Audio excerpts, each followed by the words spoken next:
Hello guys, welcome back to another video. 24 here. Anh Giang ai chỉ được win, rồi thì mình không win, rồi chào hòn gạ đòn win, gạ về đây leo win. Ở trong này, anh Giang nó chứ, cái chỉ phải là ta, rồi thì mình không win. Ở trong này anh Giang nó chứ, cái chỉ được tại. Bol hang kapang pata sim thei ta mi khat hin khosuma dinga ama hin kapang pata hin tin bol thei ta yong hin ya haman khosung ta la thi aboi ji ama ji a tu le la i chana mong ki he ji hen khosuma ma ya hanum chum he ing na ko lai chal kot khosung ta vin chal kot khosung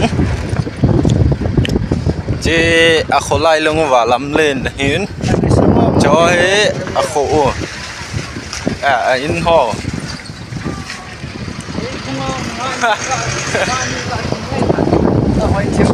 chỉ lại làm pi pagat kan hen ama ni ang ko hen chỉ lại ho ground no hen a full le này ang Muslim ho lại waiting set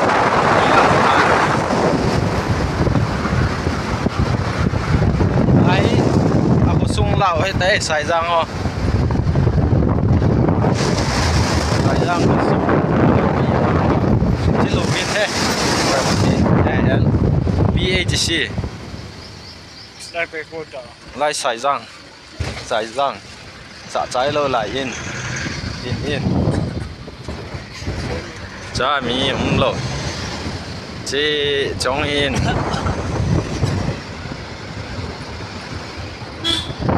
nông khố chúng đi in lệ bị cái hal lại hồn thế cái nào lại dukan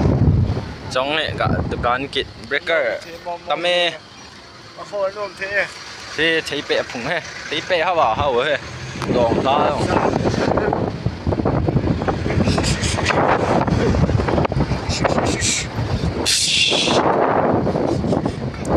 chị aku sungguh lai zot pai la ground kisu he lai soi pau ten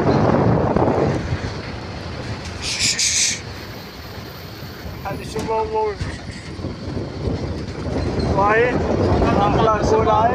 chưa lão chưa kia đây cái tấm tiền bạn là con là sai răng ngã hiểm là tí đam lăng xuống bụ rộn là lăng he lăng hồng lì lên lăng tay lại là chẳng cố sai răng hồ chẳng cung ha mi lóng hòn cái lạ lạ tắm chứ mang lầu và tung lệ he mang lầu và tung chữ chi hiến cái hòm cái lệ lăng hồ sẵn lắm chứ vật tung hí là chúng lăng pe của nào anh mặn cái và nối lăng hoàn giang lì lên hải zol cái lăng hòn chẳng cung hồ nào mặn cái nó sa chẳng cung chúng lăng pe của nào cái bản lại làm gì hết lăng nối lăng pe cái yang là họ có lô hầm có hầm chén tên là họ dukan anh mình kít đi hơn sợ cháy rồi nối dukan chúng tiếng anh thì cái bể vậy chỉ là hết Baptist Church CRC CBC Christian Baptist Church cũng tâm hết chỉ là hết lễ Baptist School hết tán lại có Baptist School hết lại ground các bạn làm một tịch lầy về hết chéo lỗ phôi thì khát nóng leng đỏ cái tán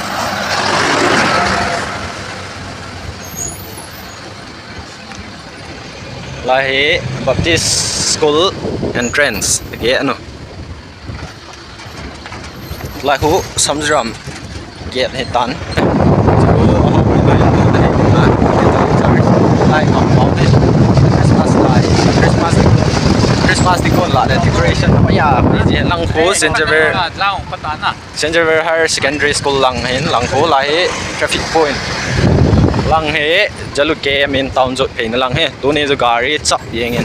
wedding ha olei pi kena ta chulang lai midland colony hen lăng he stadium colony ji BOC hau thun na là khổ mi cả cái program này là cái lò này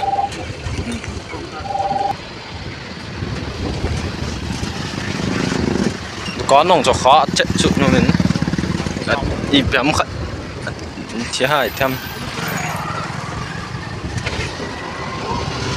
giờ lúc kế cả số ngồi tán tại miền tông lắng cả gạo rột phế hết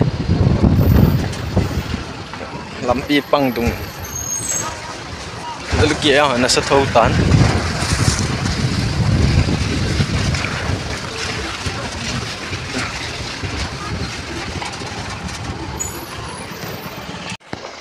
เลยจะtàuเราđi èo nghe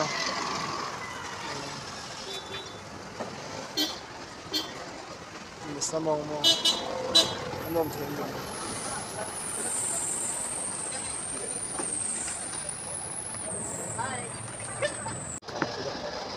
mình sao mong gì thôi mong ya vậy cái chân được lại nha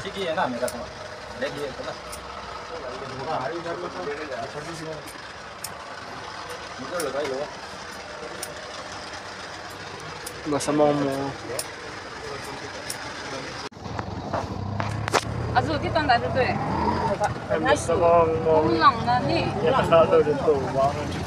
vậy rồi cô đó Welcome to Phanjang Elephant Identification Free Village. Tuần qua hi Phanjang Village là thì chỉ cần lại cái gì hết, anh về chỗ này